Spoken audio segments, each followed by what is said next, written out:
အားလုံးပဲမင်္ဂလာပါဒီနေ့စားရခောက်တာတင်မေးဖို့ပါဒီရလေးပါဒီရလေးကိုဝင်ဒီမှာအဲ့လိုမျိုးဒီညောင်ခောက်လိုက်ပါ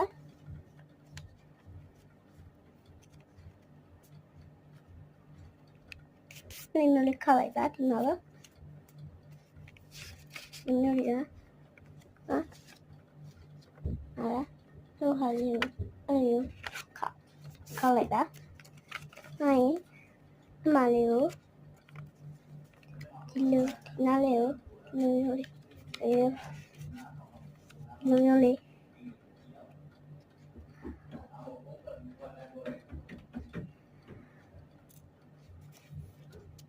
အဲ့မျိုးလေးချိုးလိုက်ပါ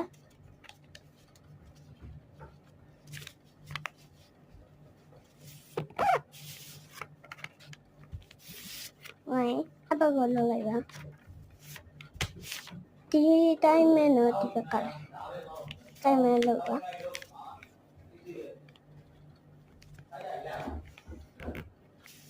အဲ့လိုမျိုးပါဟာတိုင်းမဲ့တူပဲမျိုးခောက်ပါလို့ရှိရင်ပြန်ဖြန့်လိုက်ပါလို့ဖြန့်ဝိုင်းအဲ့လိုလေးပေါ်လာဆိုလို့ရှိရင်အဲ့ဒီလုပ်ပြီးတော့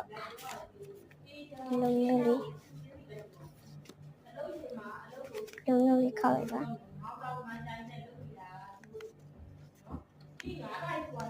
ရွာဒီလိုမျိုးလေးခောက်လိုက်ပါ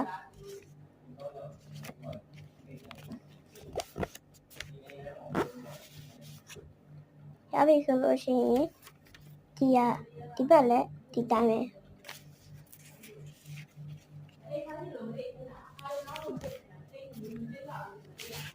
ရပါပြီဟုတ်လားဝိုင်းဒီရလေးကိုအဲ့လိုမျိုးလေး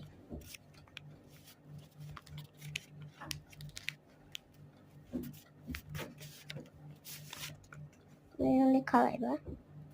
ပြောရရင်ဆိုရင်ဒီဘက်လည်းအတိုင်းပါပဲနော်ဒီဘက်လည်းတိုင်းပါပဲ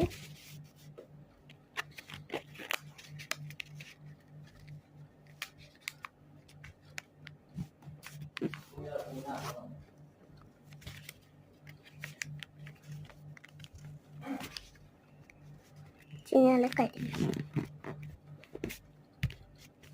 အဲ့လိုမျိုးလေးခောက်လိုက်ပါခောက်ပေါ်လေးဆိုရင်ရပါပြီအဲ့ဒါနေရောလို့ရှိရင်ရလေးကို